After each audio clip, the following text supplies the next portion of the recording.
शादी के 3 साल हुए थे और एक दिन पत्नी के मन में ख्याल आया, क्या होगा अगर मैं अपने पति को छोड़कर चली जाऊं? पति का रिएक्शन क्या होगा? फिर वह क्या करेगा? इसी विचार के चलते पति की परीक्षा लेने के लिए उसने एक चिट्ठी लिखी। उसमें लिखा, आपके साथ रहकर बोर हो गई हूँ। मुझे अब इस गृहस्थी से कोई लगाव नहीं है।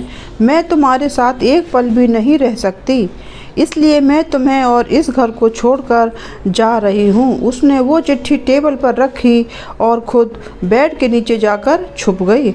थोड़ी देर बाद पति ऑफिस से घर लौट आया। उसे घर में अपनी पत्नी कहीं नहीं दिखी। फिर उसकी नज़र टेबल पर रखी चिट्ठी पर पड़ी। चिट्ठी को उठाकर उसने पढ़ी। थोड़ी देर तक बिल्कुल शांत रहा, कुछ नहीं बोला। फिर उसने उसी चिट्ठी में पीछे कुछ लिखा और अपने मोबाइल में गाने बजाकर ज़ोर ज़ोर से नाचने लगा। फिर उसने अपने कपड़े बदले और अपनी एक फ्रेंड को फ़ोन लगाया और कहने लगा, मैं आज आज़ाद हो गया हूँ। मेरी बीवी को आखिरकार ये एहसास हो गया कि वह मेरे घर काबिल नहीं है, इसलिए वह खुद ही मुझे छोड़कर हमेशा के लिए चली गई है और मैं अब आज़ाद हो गया हूँ। तुमसे अभी सामने वाले बगीचे में मिलना चाहता हूँ, फटाफट वहाँ आकर मुझे मिलो। ऐसा कहकर पति घर के बाहर निकल गया। दोनों आँखों में आंसू की धारा लिए पत्नी बेड के नीचे रो से बाहर निकली। उसके हाथ थर-थर काँप रहे थे। कांपते हाथों से उसने टेबल पर रखी वो चिट्ठी उठाई और पढ़ी, जिसमें पति ने लिखा था, अरे पगलेट, तुम्हें तो ठीक से छुपना भी नहीं आता। बेड के नीचे से तुम्हारे पैर दिख रहे हैं। तुम जल्दी से गर्मा गर्म चाय बनाओ, मैं सामने के दुकान से बिस्किट लेकर आता हूँ।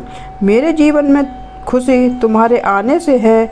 आधी खुशी तुझे सताने में है और आधी खुशी तुझे मनाने में। आखिर लास्ट में तो हम दोनों ही साथ रहेंगे ना। कभी हम झगड़े, एक दूसरे की टांग खींचें, एक दूसरे को बुरा भला कहें, फिर भी एक दूसरे पर दादागिरी करने के लिए लास्ट में तो हम दोनों ही रहेंगे ना। जो बोलना है बोलो, जो करना है करो।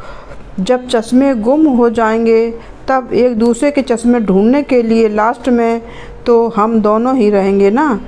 कभी मैं रूठूं तो तुम मुझे मनाना, कभी तुम रूठो तो मैं तुझे मना लूँगा। एक दूसरे को लाड़ लड़ाने के लिए आखिर में तो हम दोनों ही होंगे ना। जब नज़र कम आएगा, सुनाई भी कम देगा, तब एक दूसरे को ढूंढने के लिए हम दोनों ही होंगे ना। जब घुटनों में दर्द बढ़ जाएगा, कहीं आना जाना भी बंद हो जाएगा, तब एक दूसरे के नाखून काटने के लिए तो हम दोनों ही होंगे ना। मेरे रिपोर्ट तो बिल्कुल क्लियर है। आई एम ऑल राइट बोलकर एक दूसरे को चिढ़ाने के लिए आखिर तो हम दोनों ही होंगे ना। जब हम दोनों का साथ छूटेगा, अंतिम विदाई होगी, तब एक दूसरे को माफ़ करने के लिए आखिर हम दोनों ही होंगे ना। आखिर में सिर्फ हम और सिर्फ हम दोनों ही होंगे ना। दोस्तों, कहानी ख़त्म होते होते बीवी का रो रो कर बुरा हाल हो गया। उसे पता चल गया कि उसका पति उससे कितना ज़्यादा प्यार करता है। आप भी सच सच बताना, क्या इस कहानी को पढ़ते पढ़ते आपकी आंखों में भी पानी आया या नहीं? तो मित्रों, आपको यह कहानी कैसी लगी कमेंट्स में बताएं। चैनल को सब्सक्राइब ज़रूर कर लें ताकि आने वाली वीडियो का नोटिफिकेशन आप तक पहुंच सके, और वीडियो को लाइक शेयर करना बिल्कुल भी ना भूलें। वीडियो के अंत तक बने रहने के लिए आपका बहुत बहुत धन्यवाद।